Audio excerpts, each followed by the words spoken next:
Hey guys, what's up? This is Sean David, and I just wanted to give a quick shout out to The Athletic. This is actually where I get a lot of my inspiration from because they have the best coverage of basketball and more, and actually some of the greatest writers, like for example, David Aldridge. They're ad-free, no pop-ups, so no annoying stuff on the side, and next to my channel is basically the best place where you can get sports. So don't wait any longer, get the exclusive promo code and a 30-day free trial plus 50% of the annual subscription. Check it out now.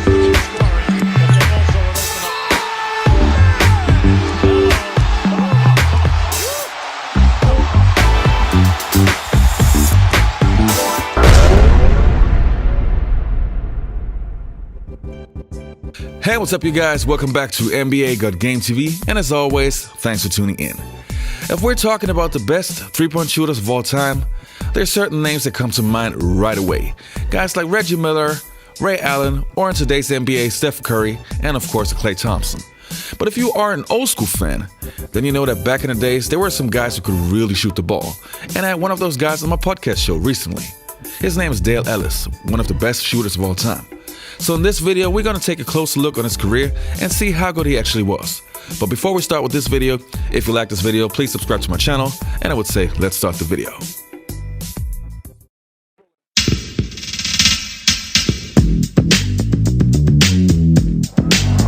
Miller gets it to Dale Ellis for three.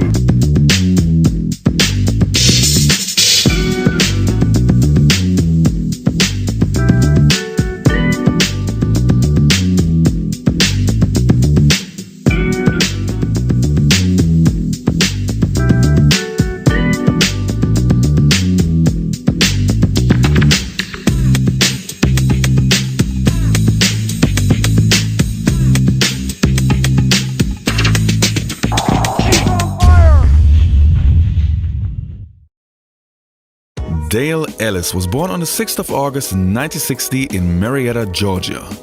As a small child, Dale fell in love with many sports, but soon realized that basketball was the right sport for him. Well, I grew up in government housing, so, I was athletic as a youngster. It didn't matter what we were doing, playing sandlot football, baseball, basketball, racing from here to there. We played it all day long. So I gravitated towards basketball because I really enjoyed that game above all. So I started getting into it maybe around 9 or 10 years old. Just as every child, Dale of course also had NBA idols. But it wasn't the great shooters of the time, like a Jerry West, but somebody else who would dominate the NBA for many years. Well, Kareem Abdul-Jabbar was my favorite player. I think all kids go on the playground and try to emulate heroes. And I looked at Kareem Abdul-Jabbar. So I first started playing basketball. I was throwing hook shots. I had to learn how to put my left hand on the ball to take shots. But I was just throwing the ball up there, but I was enjoying playing the game and watching the ball go in.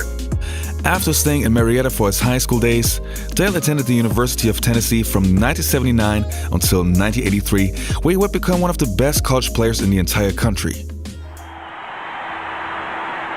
And now the starting lineup for Tennessee.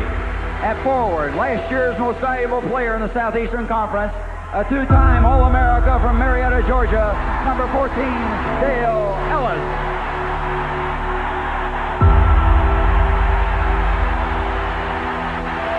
Seniors are introduced, especially one with the greatness of Dale Ellis on him. It's always an emotional moment. Well, I tell you, Fred, you and I were talking about it. We were watching him during the warm-ups, and I said to you, I look for a great game out of Ellis tonight because he looked so intense during their workout.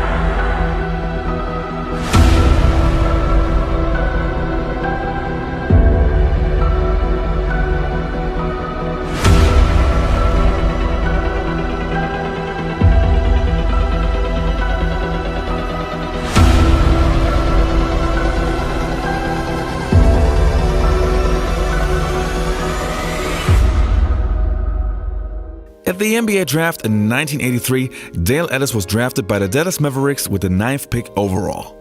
But Dale quickly had to realize that the Dallas Mavericks and Dale Ellis weren't a great match. The Mavericks wasn't a good fit for me. I spent the first 3 years playing with Dallas and didn't get the opportunity I wanted. It was difficult. So practice time was actually playtime for me. I look forward to going to practice every single day to work on my game.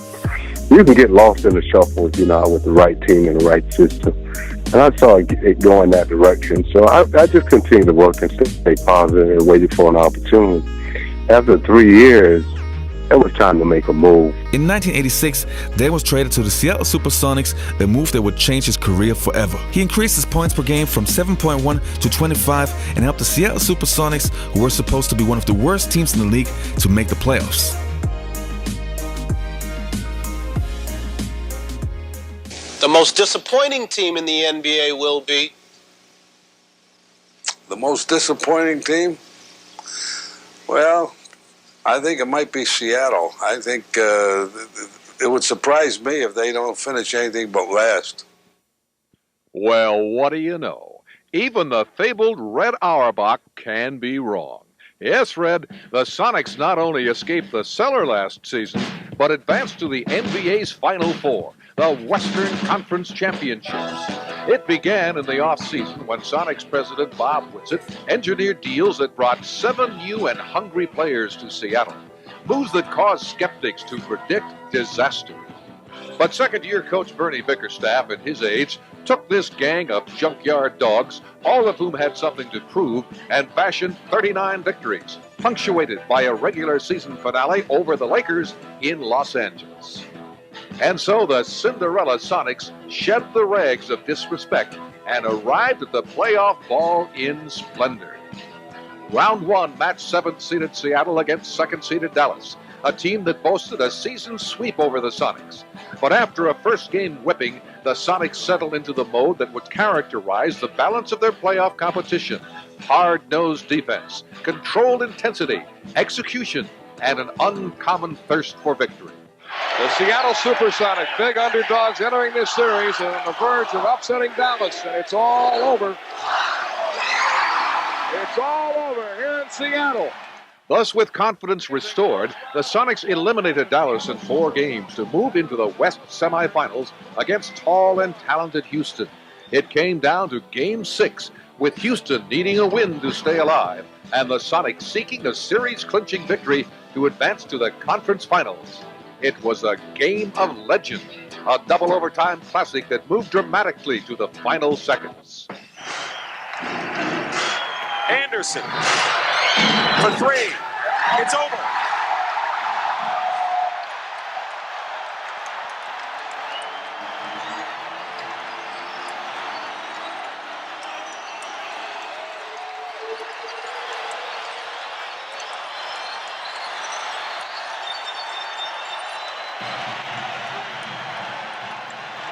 The Sonics fell to eventual champion Los Angeles, but not before a 4-game battle that proved the Sonics belonged in championship contention. And so the 1986-87 season became history, but my, the memories. Dale Ellis proved emphatically that he could not only play, but star. Dale ranked among the league's top 10 guards in scoring and rebounding, and was named the NBA's most improved player.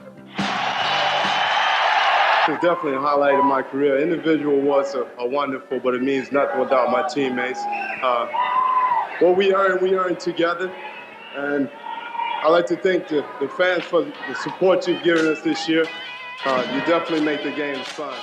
Dale was slowly turning into an all-star, not only being one of the best scorers, but also one of the deadliest shooters in the league. 1989 was Dale's year, averaging 27 points per game, shooting over 50% from the field, as well as 47 from beyond the arc. Dale finally made his all-star appearance. With 19 points, our winner is Dale Ellis. $20,000 and the championship trophy to Dale Ellis, winner of the American Airlines Sheraton Long Distance Shootout. From 1990 until 1996, Dale played for the Milwaukee Bucks, the San Antonio Spurs, and the Denver Nuggets, not only showing his scoring ability, but also providing some serious leadership. On March 19th in 1994, Dale Ellis wrote history, being the first NBA player to hit 1,000 threes before Reggie Miller and before Ray Allen. Damn it. Again last night, his 3rd or 4th of the season. Ellis looking for the milestone.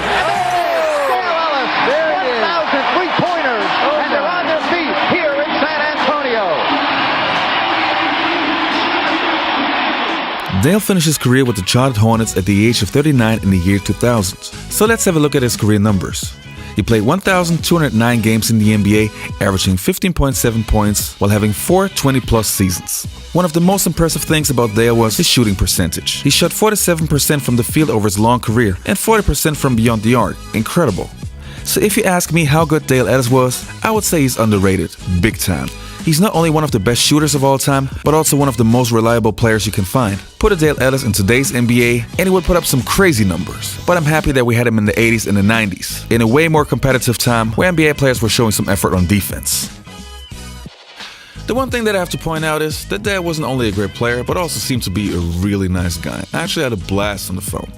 In my hand, I have a letter. Actually, Dale sent it to me.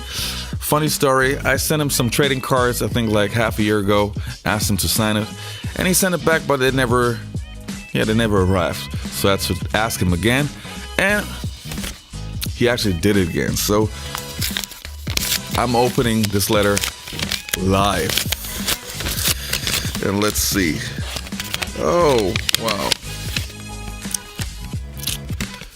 So, if you were talking to the 14-year-old Sean, which is me, and you would have told me that Dale Ellis is going to send me a letter with a signed trading card, believe me, I would have freaked. So this is getting a really special spot. So Dale, if you see it, it actually arrived.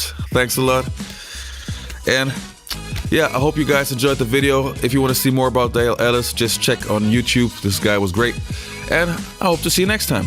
Peace, I'm out. Hey guys, what's up? This is Sean David, and I just wanted to give a quick shout out to The Athletic. This is actually where I get a lot of my inspiration from because they have the best coverage of basketball and more, and actually some of the greatest writers, like for example, David Aldridge. They're ad-free, no pop-ups, so no annoying stuff on the side, and next to my channel is basically the best place where you can get sports. So don't wait any longer, get the exclusive promo code and a 30-day free trial plus 50% of the annual subscription. Check it out now.